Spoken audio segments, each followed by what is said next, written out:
ආයුබෝවන් සුබ දවසක් වේවා. එහෙනම් ඔන්න ඉතින් අද බියුන් ලංකා YouTube channel එකෙන් අලුත් වීඩියෝ එකක් අරගෙන මම ඔයාලට එනවා.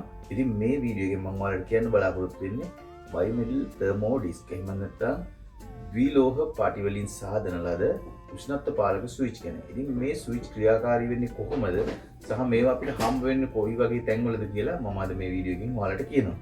ඉතින් අපිට මේ ස්විච් හම්බ වෙනවා ශීතකරණ වල කම්ප්‍රෙෂර් එකට විදුලි සැපයුම් දෙද්දී මේකේ කොමන් අප්ග්‍රේඩ් මෙන්න මේ බයිමෙටල් තර්මෝ ඩිස්ක් එකක් කරහා සම්බන්ධ කරපු ඕවර්ලෝඩ් ස්විච් එකක් එනවා. ඒත් එක්කලම අපි ගෙදර පාවිච්චි කරන කේතල් වල වතුර නටනකොට සීය උෂ්ණත්වයට ඇවිල්ලා වතුර නටන උෂ්ණත්වයට ආවට පස්සේ මේක ඔටෝමැටිකලි ඕෆ් වෙන්න මෙන්න මේ බයිමෙටල් වලින් හදපු මෙන්න මේ වගේ ස්විච් එකක් තියෙනවා.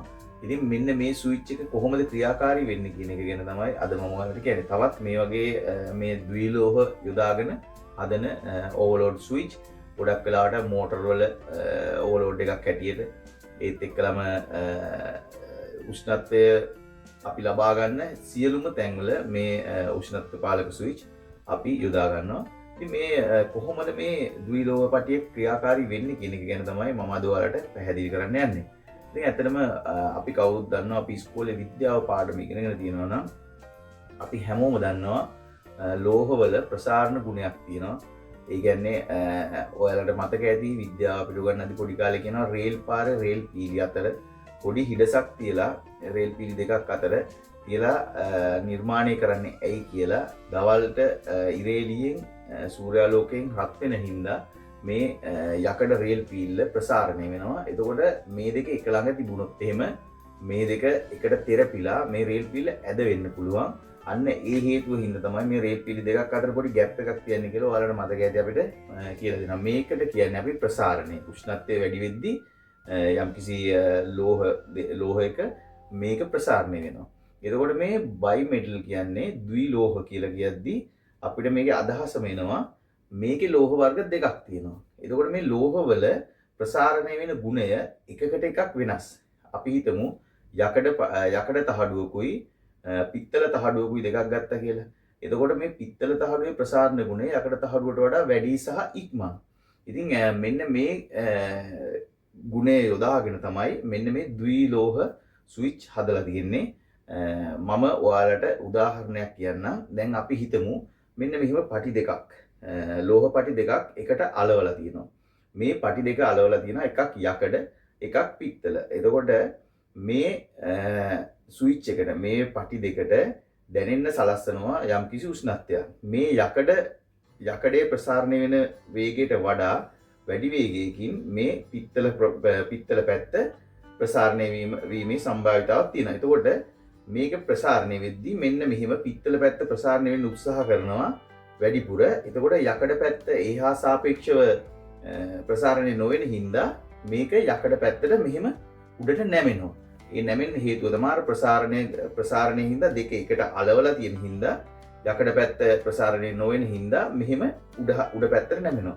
එතකොට ඕක උපයෝගී කරගෙන පුංචි කන්ට්‍රැක්ට් පොයින්ට් එකක් හදාගන්න පුළුවන් මේ නැමෙද්දී විසන්ධි වෙන්නේ. කියන්නේ අපි හිතමු මේ ලෝහ දෙකේ මෙහෙම කන්ට්‍රැක්ට් පොයින්ට් එකක් තියෙනවා. මේක නැමෙනවත් එක්කලා මේ කන්ටැක්ට් පොයින්ට් එක විසන්ධි වෙනවා.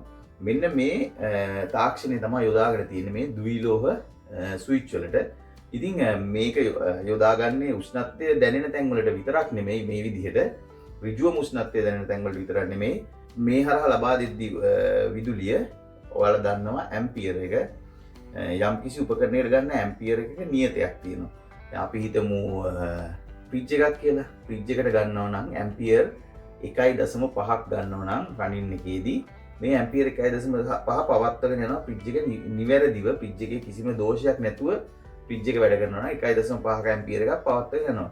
එතකොට මේ ඇම්පියර් එක යවන්නේ මේ ද්විලෝහ පටියක් සම්බන්ධ වුණු තර්මෝස්ටැට් ස්විච් එකක් කරහා ඕවර්ලෝඩ් එකක් කරහා කොමන් අප්ග්‍රේඩ් කම්ප්‍රෙෂර් එකේ කරන්ට් එක දීලා මොනම හේතුවකින් හරි මේ ෆ්‍රිජ් එකට ගන්න ධාරාව වැඩි වුණා කියලා කියන්නේ එතකොට මේ ෆ්‍රිජ් එක මොකක් හරි දෝෂයක් සහිතයි කියලා. එතකොට මේ ධාරාව වැඩි වීමත් එක්කලා ද්විලෝහ පටිය සහිත මේ ස්විච් එක හරහා දලාගෙන යන ධාරාව වැඩි වෙනවා. එතකොට මේ වැඩි වීම හරහා මේකේ අධික උෂ්ණත්වයක් ඇති වෙනවා. මෙන්න මේ උෂ්ණත්වයෙන් හින්දා මෙන්න මේ ස්විච් එක ඕෆ් වෙලා කම්පෂර් එක ඕප් වෙනවා. නමුත් මේකේ තියෙන විශේෂ වාසිය තමයි මේ ස්විච් එක ඕප් වෙනවා වගේම මේක නිමුණට පස්සේ නැවතත් යථා තත්ත්වයටපත් වෙද්දී ආයෙ කන්ටැක්ට් පොයින්ට් එක සම්බන්ධ වෙනවා. ඔයාලට ඇහිලා ඇති සමහර වෙලාවට මොකක් හරි දෝෂයක් තියෙන ෆ්‍රිජ් එකක ඔයාලා කියනවා අපිට ටික් ටික් ගාලා සද්දයක් ඇහෙනවා කියලා.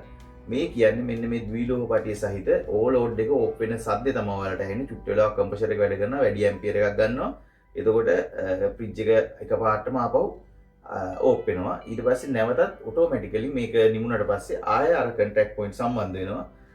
මේ සිද්ධිය තමයි ෆ්‍රිජ් එකක වෙන්නේ. ඒත් එක්කලාම මෝටර් වල කොයිල් එක මැද්දට තියලා ඔතලා තියෙනවා මේ පුංචි ද්විලෝහ පටියක් සහිතව එන ඕවර්ලෝඩ් ස්විච් එකක්.